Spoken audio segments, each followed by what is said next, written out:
قرآن کریم میں اللہ رب العزت نے تذکرہ فرمایا وَإِذْ غَدَوْتَ مِنْ أَهْلِكَ تُبَوِّئُ الْمُؤْمِنِينَ مَقَاعِدَ لِلْقِتَالِ، جب آپ صبح کے وقت اپنے گھر والوں کے پاس سے نکلے، درحال کہ آپ ایمان والوں کو ان کے مورچوں میں بٹھا رہے تھے جہاد کے لیے۔ واللہ سمیع علیم، اللہ تعالیٰ سب کی پکار کو سننے والا ہے اور دل کے ارادوں کو جاننے والا ہے۔ جب سن 2 ہجری میں غزوہ بدر کا معرکہ ہوا تو اس میں 70 کفار مارے گئے اور 70 قیدی بنے۔ تو اب مشرکین کے لیے بہت بڑا دھچکا تھا، تو انہوں نے یہ سوچا کہ ہم اپنا بدلہ لیں گے، ہمارے اتنے سارے افراد مارے گئے۔ تو اب ان کا جو قافلہ شام سے آیا تھا اس میں جو کل نفع ہونا تھا ایک اندازے کے مطابق 3000 دینار، اور بعض اہل سیر نے لکھا کہ 50,000 دینار کے قریب جو نفع ہونا تھا وہ سارے نفع کی رقم جمع کر دی گئی۔ اس کے علاوہ بھی مشرکین نے اپنے اپنے مال میں سے اس میں حصہ ڈالا، اور سب نے دوبارہ کہا ہم مل کر مسلمانوں پر حملہ کریں گے اور جو ہمارے لوگ مارے گئے ہم ان کا بدلہ لیں گے۔ تو سن 3 ہجری میں یہ معرکہ ہوا۔ جب یہ لوگ وہاں سے نکل رہے تھے تو آپ صلی اللہ علیہ وسلم کے چچا حضرت عباس رضی اللہ تعالیٰ عنہ، جو اس وقت تک انہوں نے اپنے ایمان کا اظہار تو نہیں کیا تھا، لیکن انہوں نے آپ صلی اللہ علیہ وسلم کی طرف ایک شخص کو بھیج کر آپ کو اطلاع دی کہ اس طرح ایک بہت بڑا لشکر آپ کے مقابلے میں آ رہا ہے۔ مشرکین کی تعداد 3000 تھی، اور ان کے پاس جو اونٹ تھے وہ بھی 3000 تھے، اور جو گھوڑے تھے وہ 700 تھے، اور ادھر جو مسلمان اس معرکے میں تھے ان کی کل تعداد 1000 تھی، اور جس میں 300 منافقین تھے جو بعد میں بالکل عین میدان جنگ میں وہ لوگ انہوں نے ساتھ چھوڑ دیا۔ تو یعنی بعد میں جنگ کرنے والے مسلمان صرف 700 تھے، تو گویا 700 کا مقابلہ ہوا ہے 3000 کے ساتھ۔ رسول اللہ صلی اللہ علیہ وسلم کی ذاتی رائے یہ تھی کہ مدینہ کے اندر رہ کے مقابلہ کیا جائے، لیکن جو انصار صحابہ میں سے نوجوان تھے ان کی رائے یہ تھی کہ ہم باہر نکل کے لڑیں تاکہ خوب معرکہ ہو، دشمن کا مقابلہ ہو، خوب قتل و قتال ہو۔ علاقے کے اندر چونکہ اگر دشمن گھس آئیں گے تو بچیاں بھی ہیں، عورتیں بھی ہیں، ہو سکتا ہے خوب سے لڑائی نہ ہو۔ تو ان کا ایک شوق تھا، ایک جذبہ تھا کہ میدان کی جنگ ہو، کھلی جگہ ہو، صحرا ہو، میدان ہو، تاکہ خوب ہم لڑیں اور اسلام کی آبیاری کے لیے ہم قربانی دیں۔ رسول اللہ صلی اللہ علیہ وسلم نے ترغیب دی حضرات صحابہ اکرام کو، تو پھر آپ نے مشورہ طلب کیا کہ تمہاری کیا رائے ہے کہ میں یہیں لڑوں یا باہر رہ کے نہیں لڑوں؟ تو جو نوجوان صحابہ تھے انصار میں، سب کی رائے یہ تھی کہ باہر نکل کے جنگ لڑی جائے۔ حضرت حمزہ رضی اللہ تعالیٰ عنہ کی رائے بھی یہی تھی، حضرت نعمان بن مالک کی رائے بھی یہی تھی۔ تو جب آپ علیہ الصلوۃ والسلام نے ان کے جذبات دیکھے تو حضور نے فرمایا ٹھیک ہے۔ اب یہ جو عبداللہ بن ابی تھا رئیس المنافق، اس کی رائے یہ تھی، یہ چاہ رہا تھا کہ مدینہ کے اندر ہی جنگ ہو، باہر نہ نکلا جائے۔ تو چونکہ اب اس کی رائے پر عمل نہیں ہوا تو عین میدان جنگ میں جیسے ہی جنگ شروع ہوئی تو یہ 300 منافقین کو لے کر اپنے ہم نوا ان کو لے کر نکل گیا، کہا میرے مشورے پر عمل نہیں ہوا تھا اس لیے میں تمہارے ساتھ نہیں ہوں۔ تو اب مسلمان صرف رہ گئے 700، اور ادھر مقابلے میں کفار ہیں 3000۔ رسول اللہ صلی اللہ علیہ وسلم جب صبح کے وقت نکلے ہیں، قرآن کریم نے اس نقشے کو بیان کیا کہ حضور صحابہ کو مورچوں میں بٹھا رہے تھے اپنی اپنی جگہ، تم نے یہاں بیٹھ کے لڑنا ہے، تم نے یہاں لڑنا ہے، تم نے یہاں لڑنا ہے۔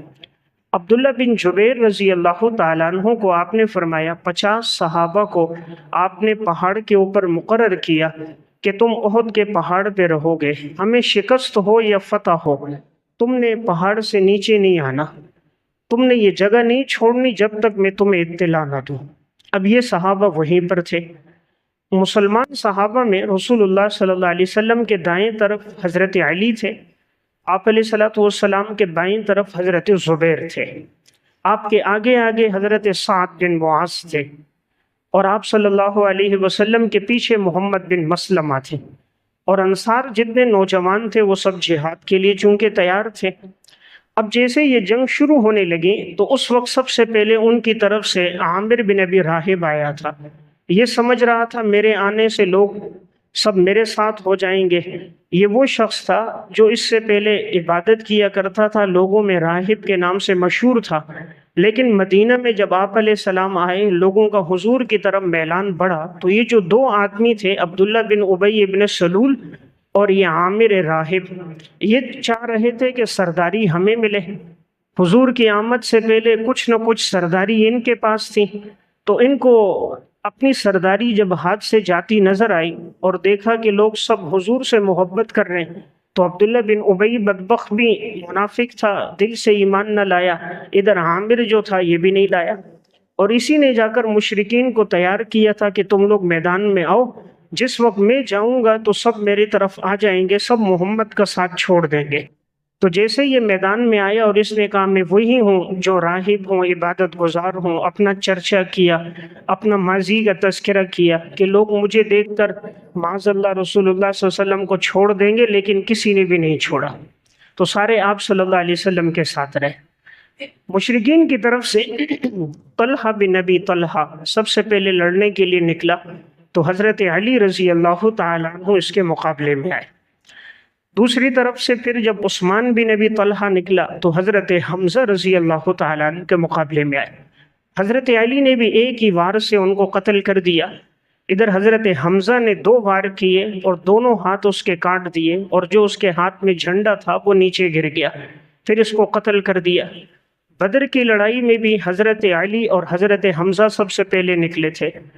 کفار کی طرف سے عتبہ بن ربیعہ، شیبہ بن ربیعہ، ولید بن عتبہ تھے، اور بدر میں بھی مسلمانوں کی طرف سے پہلے نکلنے والوں میں حضرت علی، حضرت حمزہ اور عبیدہ بن حارث تھے، اور احد میں بھی یہاں حضرت علی اور حضرت حمزہ تھے۔ جب ان کے 22 سردار یوں یکے بعد دیگرے مارے گئے، اب ان کو نظر آنے لگا کہ ہمارے لیے شکست ہونے لگی۔ اب مسلمانوں کو ابتدا میں فتح مل گئی تھی، تو عبداللہ بن جبیر کے ساتھ جو ساتھی پہاڑ کے اوپر مقرر تھے، انہوں نے یہ سمجھا کہ اب تو فتح ہو گئی، چلو مال غنیمت جمع کرتے ہیں۔ عبداللہ بن جبیر رضی اللہ تعالیٰ عنہ نے منع کیا کہ رسول اللہ صلی اللہ علیہ وسلم نے فرمایا تھا فتح ہو یا جنگ ہو، تم نے اس وقت تک نیچے نہیں آنا جب تک میں تمہیں اجازت نہ دوں، اس لیے نیچے نہ اترو۔ تو بعض نے کہا کہ حضور کا مقصد تھا کہ جب تک حالات واضح نہ ہو، اب تو واضح ہو چکے ہیں، مشرکین مارے جا رہے ہیں، پیچھے کی طرف بھاگ گئے، مال غنیمت چھوڑ کے بھاگ رہے ہیں، تو لینے میں کوئی حرج نہیں۔ تو بعض اوپر سے نیچے اترتے آئے 40 افراد تقریباً نیچے آ گئے، اب صرف اوپر 10 آدمی رہ گئے۔ اس وقت تک خالد بن ولید رضی اللہ تعالیٰ عنہ ایمان نہیں لائے تھے۔ مشرکین کا جو لشکر تھا، اس کا جو میمنہ دائیں طرف میں ان کے اوپر جو کمانڈر تھا وہ خالد بن ولید تھا۔ مشرکین کے لشکر کے بائیں طرف کا جو حصہ تھا اس کا کمانڈر تھا اکرمہ بن ابی جہل، ابو جہل کا بیٹا تھا، اب تک یہ مسلمان نہیں ہوا ہے، تو گویا یہ اس لیے کہ میں اپنے والد کا بدلہ لوں گا۔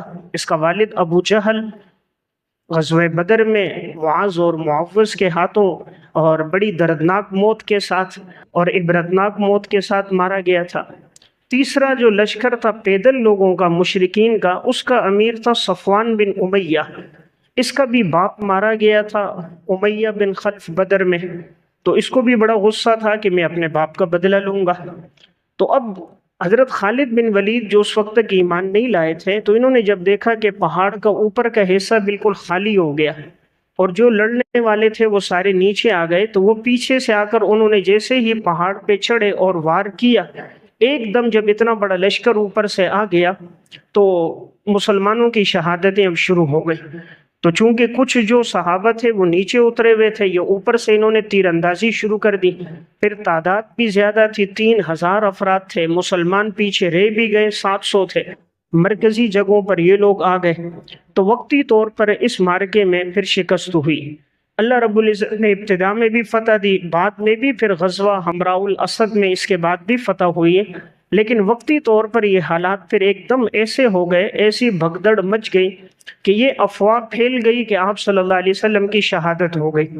اس غزوے میں رسول اللہ صلی اللہ علیہ وسلم کی حفاظت کے لیے 14 صحابہ اکرام تھے، 7 مہاجرین میں 7 انصار میں، اور وہ بالکل آپ کے ساتھ ساتھ تھے، کیونکہ ان مشرکین بدبختوں نے یہ کہا تھا کہ ہم معاذ اللہ اس میں آپ صلی اللہ علیہ وسلم کو شہید کریں گے، اور یعنی اہم ٹارگٹ اور مقصود رسول اللہ صلی اللہ علیہ وسلم کی ذات تھی کہ اگر مسلمانوں کا یہ پیغمبر نہیں رہا تو ان کا دین ختم ہو جائے گا، دار و مدار تو حضور کے ساتھ ہے۔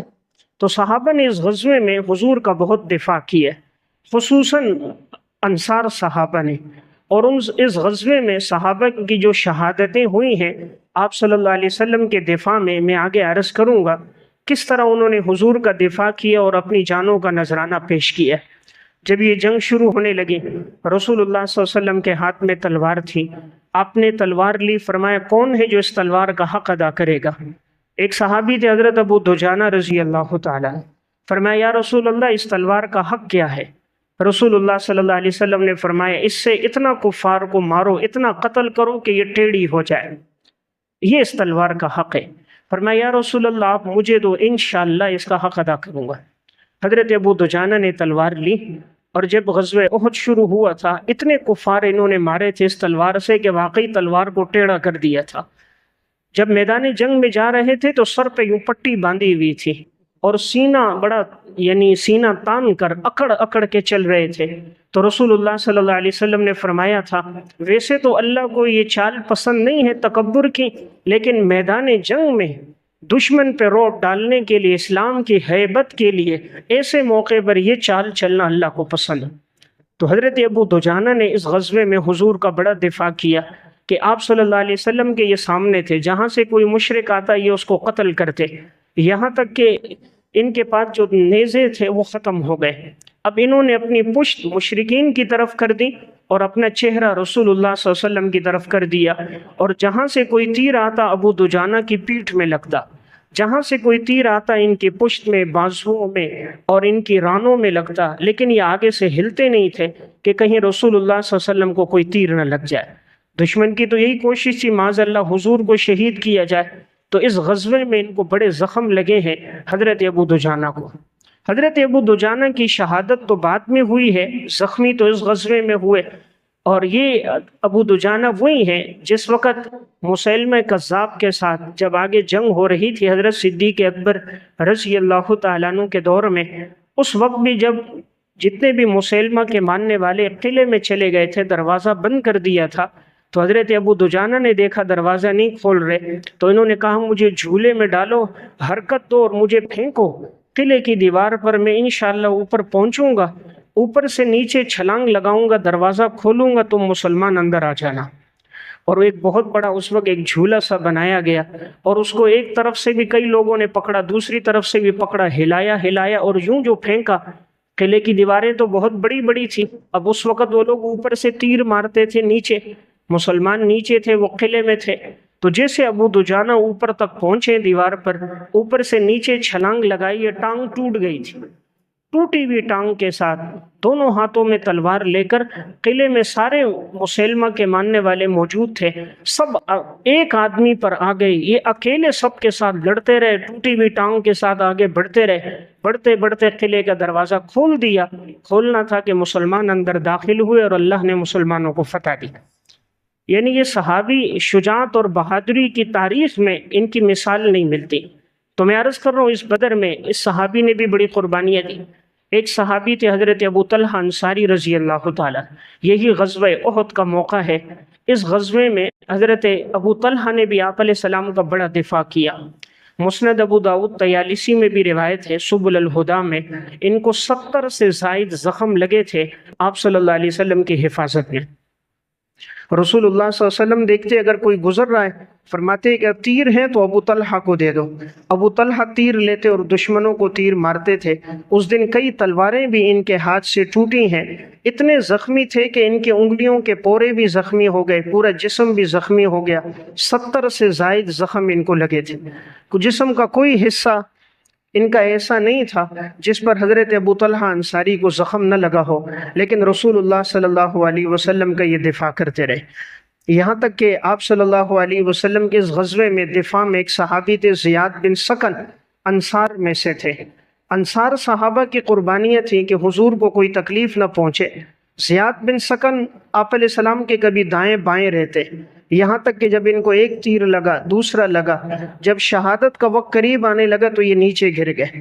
جب نیچے گرے ہیں تو اپنے آپ کو گھسٹتے گھسٹتے آگے لے کر گئے۔ آپ صلی اللہ علیہ وسلم کے قدموں پر انہوں نے گویا اپنے رخسار کو رکھا اور اپنی نگاہیں آپ علیہ السلام کے چہرے پہ رکھیں، کلمہ پڑھا، وہیں شہید ہو گئے۔ اسی غزوہ احد میں زیاد بن سکن رضی اللہ تعالیٰ عنہ گویا زبان حال سے کہہ رہے تھے کہ اصل زندگی وہی ہے جو دین کی آبیاری کے لیے قربان ہو جائے، رسول اللہ صلی اللہ علیہ وسلم کے دفاع میں ہو۔ تو آپ صلی اللہ علیہ وسلم کے قدم مبارک پہ رخسار رکھے ہیں، نظریں حضور کے چہرے پر ہیں اور زبان پر کلمہ ہے، اور ان کی شہادت ہو گئی۔ اس غزوے میں حضرات صحابہ اکرام کی محبت، آپ صلی اللہ علیہ وسلم کے ساتھ قربانیاں بڑی عجیب رہی ہیں۔ اس میں ایک صحابی ہیں مصعب ابن عمیر رضی اللہ تعالیٰ، وہ بھی اسی غزوے میں شہید ہوئے۔ یہ وہ صحابی تھے جب تک ایمان نہیں لائے تھے سب سے مہنگا لباس ان کا ہوتا تھا، دور سے آتے تھے پتہ چلتا تھا مصعب آ رہے ہیں، مہنگا لباس، سب سے اعلیٰ خوشبو استعمال کرتے تھے، لیکن جب اسلام لے کر آئے ہیں اپنا مال سب کچھ جان اللہ کے راستے میں دیے۔ احد میں جب ان کی شہادت ہوئی تو یہ چونکہ آپ صلی اللہ علیہ وسلم کے مشابہ تھے شکل و شباہت میں، اس سے یہ افواہ پھیل گئی کہ رسول اللہ صلی اللہ علیہ وسلم شہید ہو گئے۔ حضرت مصعب بن عمیر کی شہادت سے یہ افواہ پھیلی تھی کہ حضور کی شہادت ہو گئی، حالانکہ حضور شہید نہیں ہوئے تھے۔ یہ افواہ شیطان نے پھیلائی تھی، مقصد یہ تھا کہ اس طرح سے مسلمانوں کے قدم اکھڑ جائیں، مسلمان جو حضور کے ساتھ لڑ رہے ہیں یہ پیچھے ہٹ جائیں، جب یہ دیکھیں گے آپ علیہ السلام زندہ نہیں ہے تو پھر ہر ایک کے قدم اکھڑ جائیں گے۔ اسی غزوے میں ایک صحابی تھے حضرت عمر بن جموح رضی اللہ تعالیٰ عنہ۔ یہ وہ صحابی ہیں جو پاؤں سے لنگڑے تھے، صحیح چل نہیں سکتے تھے۔ جب غزوہ بدر تھا تو ان کے بیٹے سب جہاد میں گئے۔ احد کا معرکہ آیا، اس میں بھی ان کے 4 بیٹے تھے۔ ان کے ایک بیٹے معاذ ہیں، ایک معوذ ہیں، ایک خلاد ہیں اور ایک ابو الیمن ہیں۔ تو اب یہ چاروں بیٹوں نے باپ سے کہا ابا جان آپ تو لنگڑے ہو، یعنی آپ معذور ہو، اور معذور پر شریعت نے جہاد فرض نہیں کیا۔ ابا جان بہتر ہے آپ جہاد کے لیے نہ جائیں، ہم آپ کے بیٹے ہیں، ہم جا رہے ہیں انشاءاللہ، ہم کافی ہیں۔ انہوں نے فرمایا بیٹوں مجھے نہیں روکو، مجھے بھی جانے دو۔ اب وہ بیٹے حضور کے پاس گئے، یا رسول اللہ ہمارے والد معذور ہیں، ہم موجود ہیں، ہم اپنے والد سے کہتے ہیں کہ آپ یہیں ٹھہر جائیے، آپ نہ جائیے، ہم جا رہے ہیں۔ تو آپ صلی اللہ علیہ وسلم نے فرمایا حضرت عمر بن جموح سے بھئی آپ کی کیا رائے، بیٹے تو ٹھیک کہہ رہے، اگر آپ نہ جاؤ کوئی حرج نہیں اس لیے کہ آپ معذور ہو۔ تو انہوں نے فرمایا یا رسول اللہ میں دیکھ رہا ہوں کہ انشاءاللہ میں شہید ہوں گا اور میں اسی لنگڑے پاؤں کے ساتھ جنت میں داخل ہوں گا، اللہ مجھے شہادت دے گا اور میں اسی پاؤں کے ساتھ انشاءاللہ جنت میں جاؤں گا، آپ مجھے اجازت دیجئے، منع نہ فرمائیے۔ رسول اللہ صلی اللہ علیہ وسلم نے اس کا جذبہ ایمانی کہ اس عمر میں یہ بڑھاپا، 4 بیٹے بھی شریک ہو رہے ہیں، اس کے باوجود بھی باپ کا یہ شوق، یہ ایمان، یہ جذبہ، آپ صلی اللہ علیہ وسلم نے ان کو اجازت دے دی۔ پھر یہ صحابی گئے ہیں اور یہ عمر بن جموح، اور اسی غزوے میں یہ شہید ہوئے۔ جب ان کی شہادت ہوئی تھی ان کے ساتھ ان کا بیٹا بھی شہید ہوا تھا حضرت خلاد رضی اللہ تعالیٰ عنہ۔ ان کی گھر والی اگلے دن جب شہداء کی لاشیں تھیں تو ان کو لے کر جب آنے لگیں، ام المومنین حضرت عائشہ صدیقہ رضی اللہ تعالیٰ عنہ فرما رہی ہیں میں دیکھ رہی تھی کہ ایک عورت اونٹنی پر ہے، اس کے دائیں طرف بھی ایک بوجھ لٹک رہا ہے، بائیں طرف بھی ایک بوجھ لٹک رہا ہے۔ تو میں نے پوچھا کہ آپ کون ہو؟ تو جب انہوں نے سلام کیا میں نے پہچان لیا وہ عمر بن جموح رضی اللہ تعالیٰ عنہ کی بیوی تھی۔ میں نے کہا یہ دائیں بائیں بوجھ کیا ہے؟ انہوں نے کہا یہ میرے شوہر کی لاش ہے، حضرت عمر بن جموح شہید ہو گئے، میرا بیٹا ہے، ایک ان کی ہے خلاد کی اور ایک میرا بھائی ہے۔ یہ چاہ رہی تھی کہ میں ان کو اپنے گھر کے پاس جو جگہ قبرستان ہے وہاں لے جاؤں، لیکن جب اونٹنی کو لے کے جاتی تھی تو اونٹنی وہاں نہیں چلتی تھی، اور جب اونٹنی کو احد کی طرف لے کر جاتے تو اونٹنی وہاں جانے لگ جاتی، اور جب دوبارہ اپنے گھر کی طرف جو جگہ تھی یعنی گھر کا قبرستان آبائی کہ وہاں تدفین کروں تو اونٹنی وہاں نہ جاتی، اور جب سواری کا رخ کرتے احد پہاڑ کی طرف جہاں شہادت ہوئی تو ایک دم اونٹنی تیزی سے جاتی۔ یہ صحابیہ حضور کے پاس آئیں کہ یا رسول اللہ آپ بتائیے کہاں تدفین کریں، یہ اونٹنی اس طرف نہیں جا رہی۔ آپ صلی اللہ علیہ وسلم نے فرمایا جب تمہارے شوہر گھر سے نکلے تھے کیا کہا تھا؟ کہا یا رسول اللہ انہوں نے قبلے کی طرف رخ کیا تھا اور اللہ سے یہ دعا کی تھی یا اللہ مجھے واپس نہیں لوٹانا، یا اللہ مجھے گھر واپس ناکام کر کے نامراد کر کے نہیں لوٹانا، مجھے شہادت عطا کرنا، مجھے گھر واپس نہیں لوٹانا۔ حضور نے فرمایا تبھی یہ اونٹنی واپس نہیں جا رہی، تم جتنا زور لگا دو کہ اب ادھر نہیں جائے گی۔ پھر آپ صلی اللہ علیہ وسلم نے حکم دیا تھا کہ جتنے احد میں شہداء ہیں سب کو واپس لا کے سب کی تدفین یہی احد کے دامن میں ہوگی۔ تو آج بھی جہاں احد پہاڑ ہے اس کے ساتھ قبرستان ہے، اسی قبرستان کے اندر احد کے شہداء کی قبریں ہیں، انہی شہداء کی قبروں کے اندر حضرت عمر بن جموح رضی اللہ تعالیٰ عنہ کی قبر بھی ہے۔ آپ صلی اللہ علیہ وسلم نے پھر فرمایا تھا میں نے دیکھا ہے کہ ان کو یہ جنت میں گھوم رہے ہیں اور اللہ نے ان کے پاؤں کو درست کر دیا، پاؤں ٹھیک ہو گیا اور جنت میں گھوم رہے۔ تو میں عرض کر رہا تھا اس غزوے میں حضرات صحابہ اکرام نے آپ صلی اللہ علیہ وسلم کے دفاع میں بڑی جانیں قربان کی ہیں۔ لوگ آج عشق اور محبت کا تذکرہ کرتے ہیں کہ لیلا اور مجنون میں محبت ہے، کوئی کہتے ہیں جی فلاں اور فلاں میں محبت ہے۔ عشق اور محبت کی داستانیں دیکھنی ہے، تاریخ پڑھنی ہے تو وہ محبت جو صحابہ کو حضور سے تھی وہ محبت ہے، اور اس محبت کا اندازہ اس غزوے سے ہوتا ہے۔ اس غزوے میں ایک صحابیہ تھی ام کلثوم انصاریہ رضی اللہ تعالی عنہا، ان کی 4 شہادتیں ہو گئی اسی غزوے میں احد میں۔ یہ راستے میں آ رہی تھی، افواہ پھیل گئی تھی کہ آپ صلی اللہ علیہ وسلم کی شہادت ہو گئی۔ تو یہ صحابیہ راستے میں آنے لگیں، ایک سے پوچھتی ہیں بتاؤ رسول اللہ صلی اللہ علیہ وسلم کس حال میں؟ کہا ہمیں تو تفصیلی علم نہیں، افواہ پھیلی حضور کی شہادت ہو گئی، البتہ اتنی بات ہے کہ تمہارا بھائی لڑ رہا تھا وہ شہید ہو گیا۔ اس نے پڑھا انا للہ و انا الیہ راجعون۔ آگے بڑی، دوسرے سے ملاقات ہوئی، کہا تفصیلی علم نہیں، تمہارا والد لڑ رہا تھا وہ شہید ہو گیا۔ آگے بڑی، تیسری سے معلومات نہیں، کہا تفصیلی علم نہیں، البتہ اتنی بات ہے تمہارا خامن لڑ رہا تھا وہ شہید ہو گیا۔ آگے بڑی، چوتھے سے ملاقات کی کہ رسول اللہ صلی اللہ علیہ وسلم کس حال میں؟ کہا حضور کا پتہ نہیں، البتہ تمہارا خامن ہمارے ساتھ تھا وہ شہید ہو گیا۔ تو خامن بھی، بھائی بھی، بیٹا بھی، والد بھی، اسباب کی دنیا میں دیکھا جائے تو بظاہر یہی آسرے ہوتے ہیں، یہی سہارے ہوتے ہیں، لیکن اس خاتون کی حضور سے ایسی محبت تھی، جب آگے بڑھی آپ صلی اللہ علیہ وسلم کو دیکھا حضور زخمی ہے، 2 دندانے مبارک شہید ہو گئے، رخسار کی آپ کے رخساروں میں خود کی 2 کڑیاں لگ چکی ہیں، خون مبارک بہہ رہا ہے۔ آپ کے قریب گئی اور ایک جملہ کہا اے اللہ کے رسول جب آپ موجود ہو ہر مصیبت کا سہ لینا آسان ہے، یعنی آپ موجود ہو تو کوئی مسئلہ نہیں، اتنی شہادتیں ہو گئی، اللہ آپ کو زندہ رکھے۔ تو آپ دیکھو اتنی بڑی قربانی ہے، آسان بات نہیں ہے۔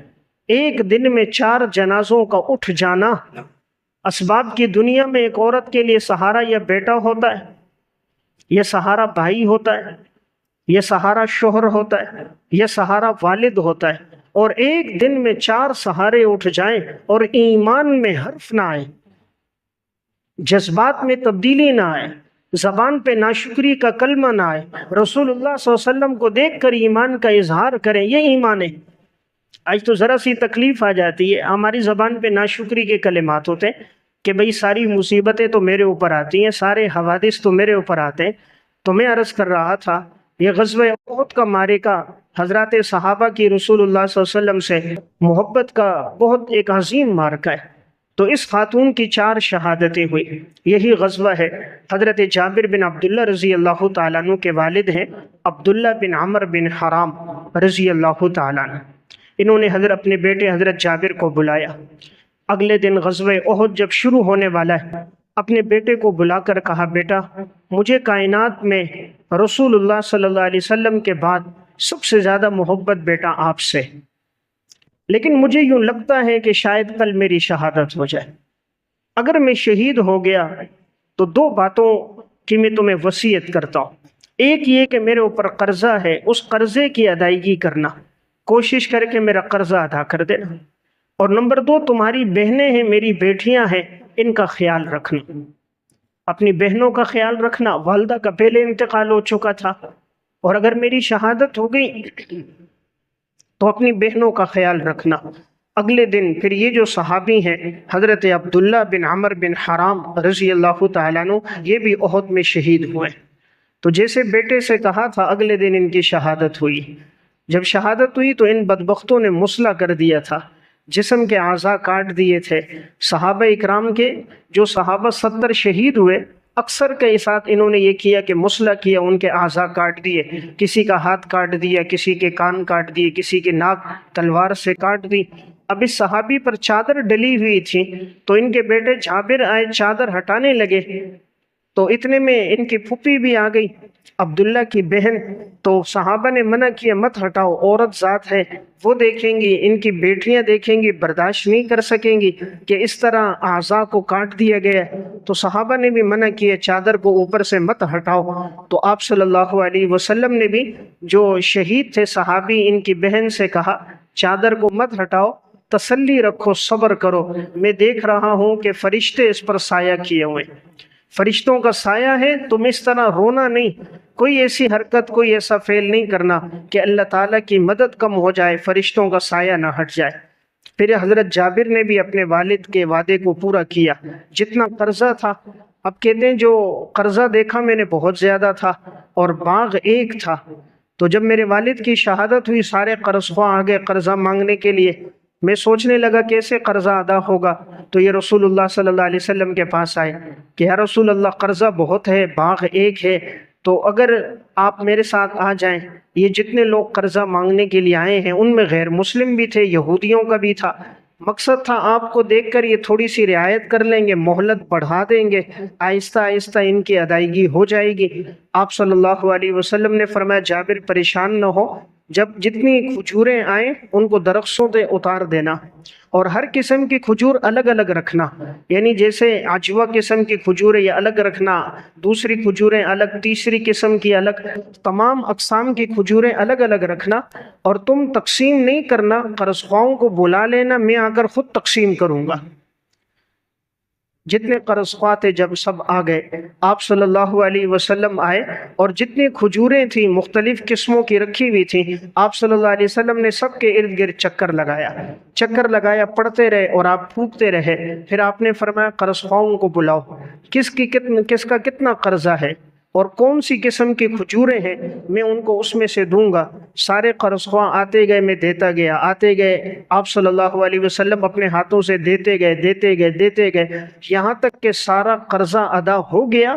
حضرت جابر کہتے ہیں اللہ کی قسم جب حضور اٹھے ایسا لگتا تھا ایک دانہ کھجور کا کم نہیں ہوا۔ یہ رسول اللہ صلی اللہ علیہ وسلم کا معجزہ تھا۔ فرماتے میں تو چاہتا تھا ساری کھجوریں تقسیم ہو جائیں، صرف میرے والد کا قرضہ ادا ہو جائے، لیکن حضور کی برکت تھی، قرضہ بھی ادا ہو گیا، کھجوروں میں کمی بھی نہیں ہوئی۔ حضرت جابر نے تیسری بات کو بھی پورا کیا اور بیوہ عورت سے شادی کی۔ جب رسول اللہ صلی اللہ علیہ وسلم نے ایک موقع پہ پوچھا جابر تم نے باقرہ لڑکی سے کیوں نہیں کی؟ فرمایا رسول اللہ میری بہنیں ہیں، تو اگر میں بھی کسی باقرہ لڑکی سے کرتا وہ بھی لڑکی ہوتی، بہنیں بھی لڑکیاں ہیں، یعنی کوئی ان کی تربیت نہ کر سکتا، ان کو کھانا پکانا، گھر کے کام کاج سکھانا، حسن اخلاق سکھانا، اس لیے میں نے بیوہ سے کی تاکہ وہ ان کی تربیت کرے۔ تو اس پہ رسول اللہ صلی اللہ علیہ وسلم نے خوشی کا اظہار کیا۔ تو واقعہ سنانے کا مقصد اسی غزوے میں حضرت عبداللہ بن عمر بن حرام بھی شہید ہوئے۔ اب ان دونوں صحابہ کو ایک قبر میں رکھا گیا تھا، تو چونکہ 70 صحابہ کی شہادتیں ہوئی تھیں، بہت سارے صحابہ زخمی تھے، اتنی ساری قبریں کھودنا ہر ایک کے لیے الگ الگ بہت مشکل تھا، اس لیے پھر ایک ایک قبر میں دو دو تین تین صحابہ کی تدفین بھی ہوئی۔ تو ان دو صحابہ کو ایک قبر میں رکھا گیا، حضرت عمر بن جموح اور عبداللہ بن عمر۔ 46 سال کے بعد حضرت امیر معاویہ رضی اللہ تعالیٰ عنہ کا جب دور خلافت تھا، وہاں سے ایک نہر لے جا رہے تھے، تو انہوں نے کہا اگر راستے میں کسی کی قبر آ رہی ہے تو پھر ان کو لاش کو نکال کر دوسری جگہ لے جائیں گے، کیونکہ نہر کھدوا رہے ہیں تاکہ سب کے لیے فائدہ ہو، تو اگر کسی کی قبر بیچ میں ہے تو وہ لاش کو دوسری جگہ منتقل کر دیا جائے، اگر لاش صحیح سالم ہو۔ تو جب قبر کھولی گئی، حضرت جابر بن عبداللہ کہتے ہیں جب قبر کھولی تو میرے والد اور اسی طرح حضرت عمر بن جموح کی لاشیں بالکل تر و تازہ تھیں، 46 سال کا عرصہ گزر گیا تھا، لاش میں کسی قسم کا کوئی تغیر، کوئی تبدیلی نہیں تھی، یہاں تک کہ یہ جو صحابی تھے، لنگڑے صحابی جو شہید ہوئے تھے، عامر بن جموح، تو ان کا ہاتھ ان کے زخم پہ تھا، کہا جیسے ہی ہم نے ہاتھ کو ہٹایا تو تازہ خون بہنے لگ گیا۔ تو تازہ خون بہ رہا تھا، حالانکہ اتنا طویل عرصہ گزر چکا تھا۔ تو بہرحال میں عرض کر رہا ہوں، اس غزوہ احد میں حضرات صحابہ اکرام کی بڑی قربانیاں تھیں۔ السنن الکبریٰ للبیہقی کا واقعہ ہے، جب غزوہ اگلے دن شروع ہونے والا تھا، 2 صحابہ تھے، عبداللہ بن جہش، سعد بن ابی وقاص رضی اللہ تعالیٰ عنہ۔ اب ان دونوں نے بیٹھے دعا کر رہے ہیں کہ اگلے دن لڑائی ہونے والی ہے، ہر ایک دعا کرے کہ کل اس کو کیا چاہیے۔ سعد بن ابی وقاص نے دعا کی، یا اللہ کل میرا مقابلہ جب احد میں ہو، کسی طاقتور کافر کے ساتھ ہو، میں اس سے لڑوں وہ مجھ سے لڑے، میں اس پہ حملہ کروں وہ میرے اوپر حملہ کرے، لڑائی ہو، ایک دوسرے کو مارتے رہیں، آخری میں اپنے ہاتھوں سے اس کو قتل کر دوں اور اس کا مال غنیمت مجھے مل جائے۔ عبداللہ بن جہش نے کہا آمین۔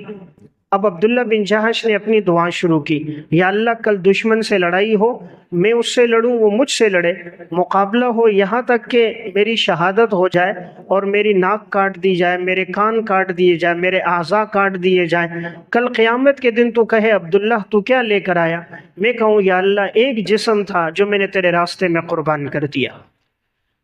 سعد بن ابی وقاص کہتے ہیں جب اگلا دن ہوا، احد کا معرکہ شروع ہوا، تو اللہ نے میری دعا بھی قبول کی کہ میرا مقابلہ بھی ایک کافر سے ہوا، طاقتور تھا، میں اس سے لڑا وہ مجھ سے لڑا، آخر کار لڑائی ہوتے ہوتے اللہ نے مجھے فتح دی اور اللہ نے مجھے مال غنیمت دیا۔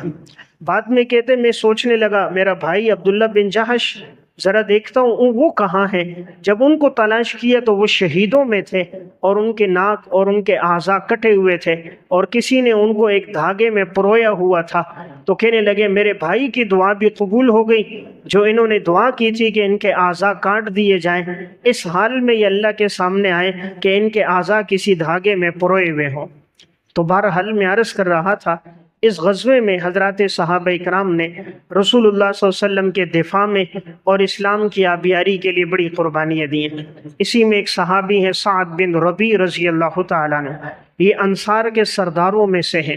جب یہ غزوہ ہوا تھا آپ صلی اللہ علیہ وسلم نے فرمایا دیکھو سعد نظر نہیں آ رہے، کہیں زخمیوں میں تو نہیں ہے، ان کو تلاش کرو، اگر زخمی ہے شہادت نہیں ہوئی ان کو جا کر میرا سلام کہنا کہ رسول اللہ صلی اللہ علیہ وسلم تمہیں سلام کہتے ہیں، اور پوچھتے ہیں بتاؤ سعد تمہاری طبیعت کیسی ہے۔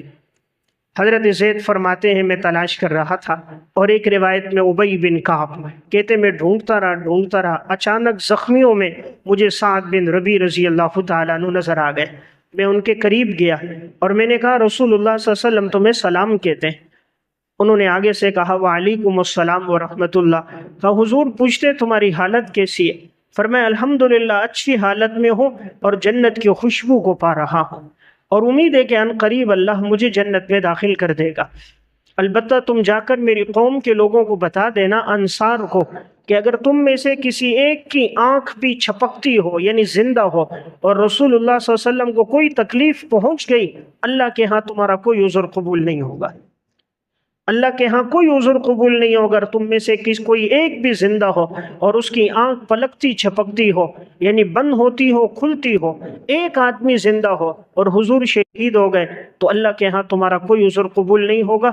مقصد تھا حضور کا دفاع کرنا ہے کہ میری قوم کے لوگوں کو جا کر میرا یہ پیغام پہنچا دینا۔ بس یہ بات کہی، کلمہ پڑا، وہی ان کی شہادت ہو گئی۔ تو یعنی میں عرض کر رہا ہوں یہ جو غزوہ تھا غزوہ احد کا، اس میں حضرات صحابہ اکرام نے رسول اللہ صلی اللہ علیہ وسلم کی جانثاری میں آپ علیہ الصلوۃ والسلام کے ساتھ وفاداری میں انہوں نے بڑی قربانی دی۔ خود رسول اللہ صلی اللہ علیہ وسلم کی حالت کیا تھی؟ آپ صلی اللہ علیہ وسلم چونکہ صحابہ کے درمیان میں تھے، تو میں نے عرض کیا صحابہ میں 14 صحابہ ارد گرد تھے، لیکن شہادتیں ہوتی گئیں۔ دشمن کی کوشش یہی تھی بدبختوں کی حضور کو کسی طرح شہید کریں، تو سب سے پہلے یہ بدبخت تھا عتبہ بن ابی وقاص۔ اس نے دور سے ایک پتھر مارا، وہ رسول اللہ صلی اللہ علیہ وسلم کو جا کر وہ پتھر لگا، اور پتھر یہ آپ کا جو نچلا ہونٹ تھا اس کے دائیں طرف یہ جو دان تھے یہاں ڈائریکٹ لگا، تو آپ کے یہ 2 دندان شہید ہو گئے۔ اس نے زور سے پتھر دور سے مارا اور آپ صلی اللہ علیہ وسلم کی توجہ دوسری طرف تھی، جیسے لگا آپ کے ہونٹ زخمی ہو گئے، خون بہنے لگ گئے اور آپ کے 2 دندانے مبارک شہید ہو گئے۔ پھر عبداللہ بن قمیعہ، اس بدبخت نے آپ صلی اللہ علیہ وسلم پہ وار کیا تھا۔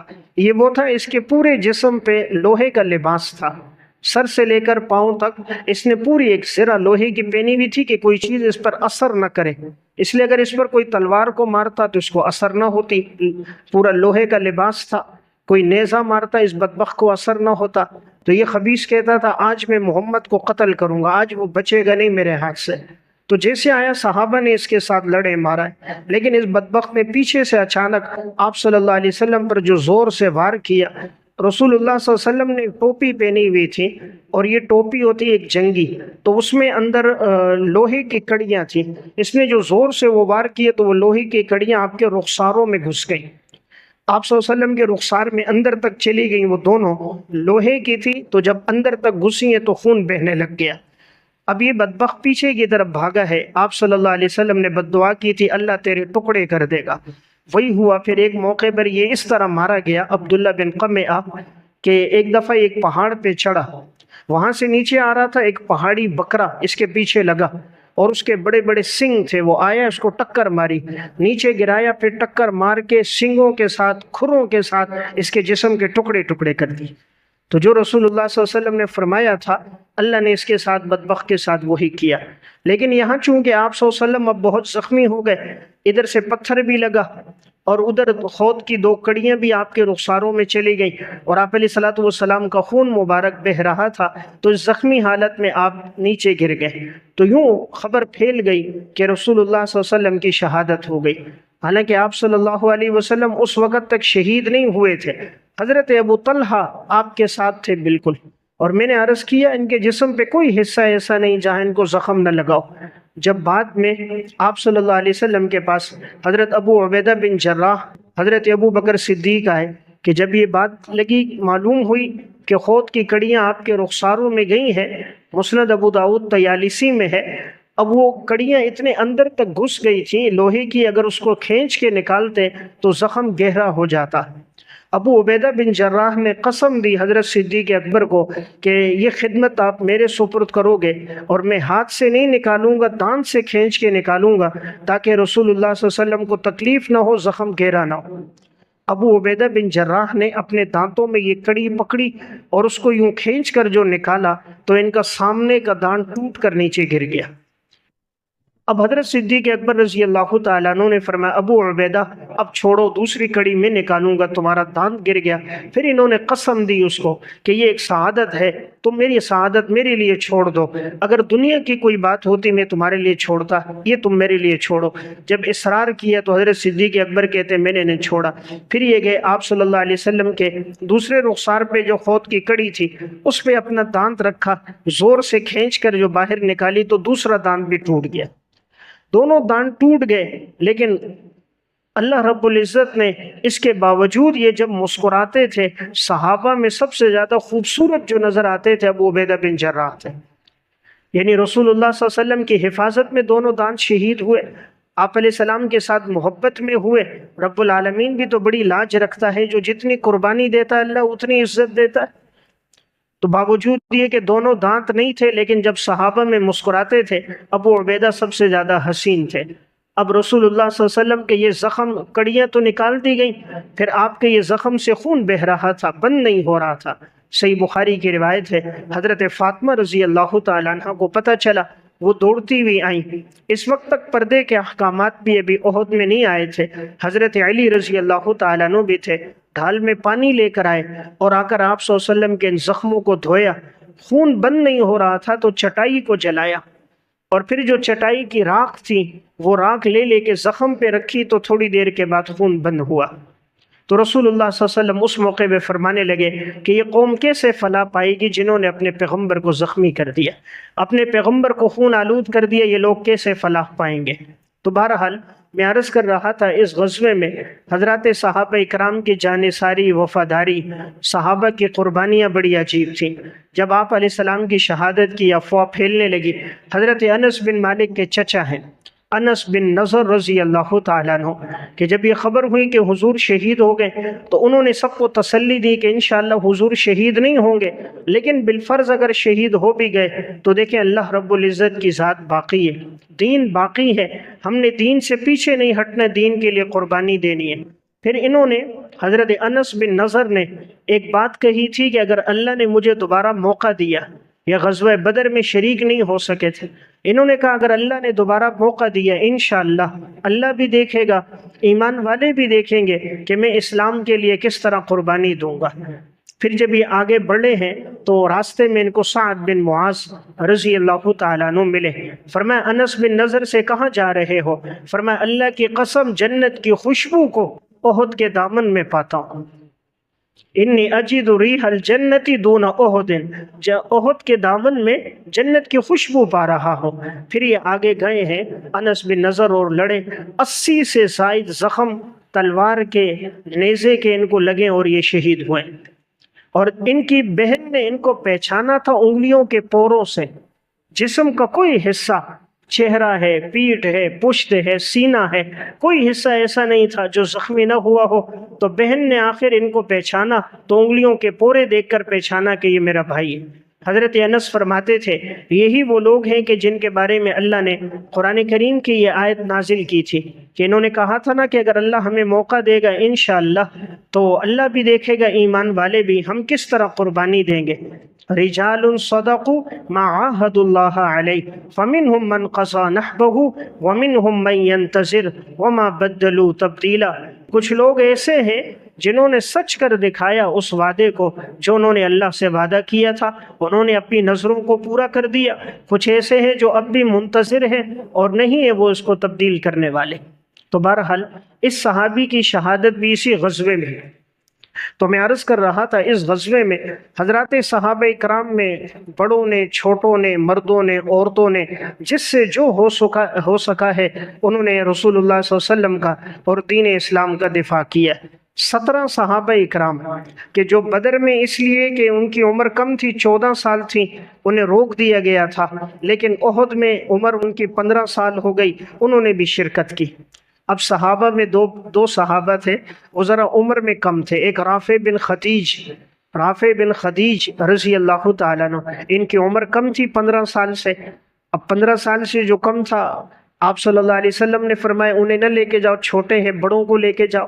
ابھی اپنی پاؤں کی انگلیوں پہ کھڑے ہو گئے، انگلیوں پہ یوں کھڑے ہو رہے تاکہ میں اونچا نظر آؤں، بڑا نظر آؤں۔ حضور کے پاس ہے، یا رسول اللہ مجھے منع نہیں کریں آپ مجھے جانے دے، میں تیر انداز ہوں انشاءاللہ، آپ دیکھیں گے میں کس طرح لڑوں گا۔ رسول اللہ صلی اللہ علیہ وسلم نے جذبات دیکھ کر ان کو اجازت دے دی۔ ایک اور صحابی آ گئے، انہوں نے کہا یا رسول اللہ، ان کی عمر بھی کم تھی کہ جب آپ نے ان کو اجازت دی آپ مجھے بھی اجازت دیجئے، اس لیے کہ میں ان سے زیادہ طاقتور ہوں۔ رسول اللہ صلی اللہ علیہ وسلم نے فرمایا اگر آپس میں لڑائی ہوئی اس کو نیچے گرا دو گے؟ کہا جی گرا دوں گا۔ آپ نے فرمایا ان کی لڑائی کراؤ۔ سمورہ بن جندب تھے، تو جیسے گئے انہوں نے لڑے اور رافع بن خدیج کو نیچے گرا دیا، تو رسول اللہ صلی اللہ علیہ وسلم مسکرا کے دونوں کو اجازت دے دی۔ یعنی واقعہ سنانے کا مقصد کہ بچوں کا بھی کیسا جذبہ ہے کہ بھئی وہ خود اس میں تیار ہیں کہ ہمیں پیچھے نہ رہنے دیا جائے، یا رسول اللہ اس موقع میں ہمیں بھی شریک ہونا دیا جائے۔ تو بچوں نے بھی اس میں شرکت کی، عورتوں نے بھی اس غزوہ احد میں شرکت کی۔ صحیح بخاری کی روایت ہے، حضرت انس بن مالک رضی اللہ تعالیٰ عنہ فرماتے ہیں اس وقت تک پردے کے احکامات چونکہ نہیں آئے تھے، فرمایا میں نے دیکھا اپنی والدہ ام سلیم رضی اللہ تعالیٰ عنہ اور ام المؤمنین حضرت عائشہ رضی اللہ تعالیٰ عنہ، یہ دونوں مشکیزوں میں پانی بھر بھر کے لاتی تھی، پانی بھر کے لاتی، زخمیوں کو پانی پلاتی تھی، اور اگر کوئی زیادہ زخمی ہوتا انہیں لے جاتی، ان کی مرہم پٹی کرتی، زخم دھوتی، پانی دیتی، جو ضرورت کا سامان تھا وہ لاتی، جلدی جلدی پانی لاتی دوڑ دوڑ کے، اور زخمیوں کو پلاتی پھر لاتی۔ تو گویا عورتوں نے بھی اس میں حصہ لیا۔ بعد میں شریعت میں پردے کے احکامات آئے ہیں، تو یہ حضرت ام سلیم حضرت انس کی والدہ ہیں، رسول اللہ صلی اللہ علیہ وسلم کے ساتھ ان کے رضاعت کا رشتہ تھا، اس لیے آپ علیہ الصلوۃ والسلام کا ان سے پردہ نہیں تھا۔ جب یہ معرکہ ہو رہا تھا تو اس وقت جب حضور کی شہادت کی خبر پھیلی تھی، ابو سفیان تو ابھی ایمان نہیں لایا تھا، تو ابھی درمیان میں احد کا پہاڑ تھا، اس طرف ان کا لشکر، ادھر مسلمانوں کا۔ وہ سمجھ رہے تھے، اب پیچھے سے ابو سفیان نے ایک آواز دی، یہ بتاؤ کہ کیا رسول اللہ صلی اللہ علیہ وسلم زندہ ہے؟ آپ صلی اللہ علیہ وسلم نے فرمایا جواب نہ دو، خاموش رہو۔ تو خاموش رہے۔ تو اب اس نے پھر کہا کیا ابو بکر زندہ ہے؟ حضور نے کہا خاموش رہو۔ پھر اس نے کہا عمر زندہ ہے؟ حضور نے کہا جواب نہ دو، خاموش رہے۔ اب وہ خوش ہو گیا، سب سے کہنے لگا دیکھو لگتا ہے آج سارے مارے گئے، آج محمد کو بھی معاذ اللہ ہم نے شہید کر دیا، ابو بکر کو بھی کر دیا، عمر کو بھی کر دیا۔ گویا دشمن کو بھی ترتیب کا پتہ تھا کہ حضور کے بعد بڑا مقام صدیق اکبر کا ہے، صدیق اکبر کے بعد ایک بڑا مقام حضرت عمر کا ہے۔ حضرت عمر نے جب دیکھا کہ بڑے خوش ہو رہے ہیں تو انہوں نے کہا میں ان کو جواب دیتا ہوں۔ جواب دیا کہ تمہیں اللہ غمگین کرے، رسوا کرے کہ آپ صلی اللہ علیہ وسلم بھی حیات ہے، ابو بکر بھی حیات ہے، اور میں عمر بھی الحمدللہ حیات ہوں۔ یعنی اس سے تم خوش نہیں ہو، ہماری شہادتیں ہو گئی، ہم حیات ہیں۔ تو اس وقت اس نے خوشی میں ایک نعرہ لگایا تھا، ابو سفیان نے کہا اعلو حبل، اعلو حبل، حبل جیوے جیوے۔ آج کے الفاظ میں حبل جیوے جیوے، زندہ باد حبل۔ حبل ایک بت کا نام ہے، یعنی ہمارا بت زندہ باد۔